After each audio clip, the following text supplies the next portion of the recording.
کوئی بھی فرد ہوتا ہے تو اس کی فطرت میں اس کے مشاغل ہوتے ہیں، اور وہ اپنے مشغلے میں بہت زیادہ جب کنسرن ہوتا ہے تو آپ کہہ رہے ہوتے ہیں بھائی یہ تو نہ صبح دیکھتا ہے نہ شام دیکھتا ہے، نہ دن دیکھتا ہے نہ رات دیکھتا ہے، اسی کام میں جتا رہتا ہے، اسی کام میں لگا رہتا ہے۔ جناب صدیق اکبر رضی اللہ تعالی عنہ کا بھی ایک مشغلہ ہے، ایک شوق ہے، جس کو قرآن مجید فرقان حمید نے ذکر کیا ہے کہ یہ بھی اس مشغلے کو پورا کرنے کے لیے اور اس شوق میں کسی دن اور رات کو نہیں دیکھتے۔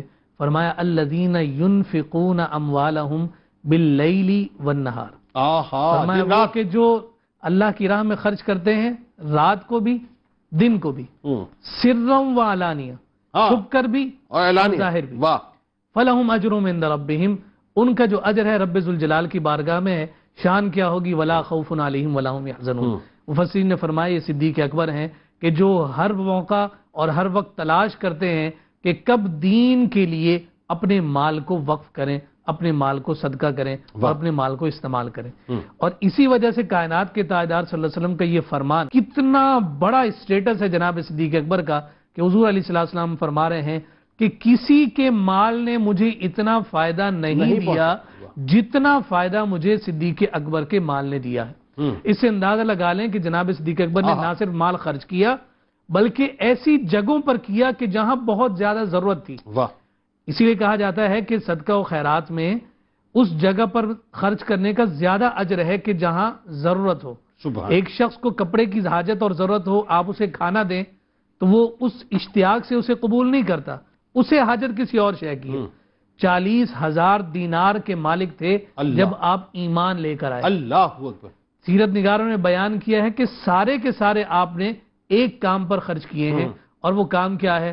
یہ غلام دیکھتے ایمان لے آیا ہے، مالک ظلم کرتا ہے، یہ پیسے لو اسے چھوڑ دو۔ اللہ اکبر۔ صبح خریدتے اور شام کائنات کے تاجدار صلی اللہ علیہ وسلم کی بارگاہ میں حاضر ہو جاتے، پیش کر دیتے اور حضور اسے آزاد فرما۔ اللہ اکبر۔ انفاق فی سبیل اللہ کا یہ عالم دیکھیے اور اللہ کی ذات پر توکل کا یہ عالم دیکھیے کہ سب کچھ ختم کر کے آپ روانہ ہو رہے ہیں، آگے کیا بنے گا؟ نئے دیس نئے وطن میں جا رہے ہیں، وہاں کیا ضروریات پیش ہوں گی، لیکن ان کی نظر ایک ہی بات پر ہے، جس کریم لجپال کی بارگاہ سے ساری کائنات کھاتی ہے، میں تو اس کا یار مزار بن کر اور اس کے ساتھ ساتھی بن کر اس سفر ہجرت پہ جا رہا ہوں، مجھے کس چیز کی کمی اور حاجت نہیں ہے۔ اور پھر اس کے ساتھ ساتھ آپ ایک اور بڑی جو خوبصورت بات ہمیں نظر آتی ہے، اتنی کثرت کے ساتھ آپ غلاموں کو آزاد فرما رہے ہیں۔ یہ چونکہ ہم ابتدائی دنوں کی بات کر رہے ہیں اور اللہ کی راہ میں خرچ کرنے کے اعتبار سے بھی امتیوں میں یہ سب سے اول ہے کہ جنہوں نے رب کی راہ میں اسلام کے لیے اپنے مال کو خرچ کیا۔ جناب تو جب آپ کثرت کے ساتھ غلاموں کو آزاد کر رہے ہیں تو آپ کے والد بزرگوار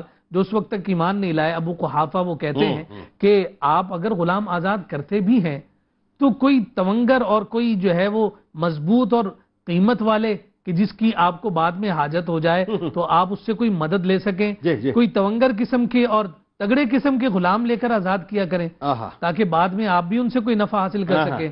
تو اس کے جواب میں کیا خوبصورت بات کہتے ہیں کہ ابا جان یہ جو میں خرید کر آزاد کر رہا ہوں یہ خالصتاً میں اپنے رب کو راضی کرنے کے لیے خرچ کر رہا ہوں۔ اور پھر اسی وجہ سے تو ہی آپ کے اس انفاق کو قرآن کی یہ آیات سورۃ اللیل کا جو آخری حصہ ہے وہ اس کو بیان فرمائے، اور یہاں یہی وَمَا لِأَحَدٍ عِندَهُ مِن نِعْمَةٍ تُجْزَىٰ کہ کسی کا احسان نہیں کہ جو بدلہ چکایا جائے۔ جب بلال حبشی کو آزاد کیا تو تانا یہی تھا کہ جناب حبشہ کے غلاموں کی قیمت تو سب سے کم ہوتی ہے، اتنا بیش قیمت خرید کر جو آزاد کیا ہے ضرور کوئی احسان ہوگا۔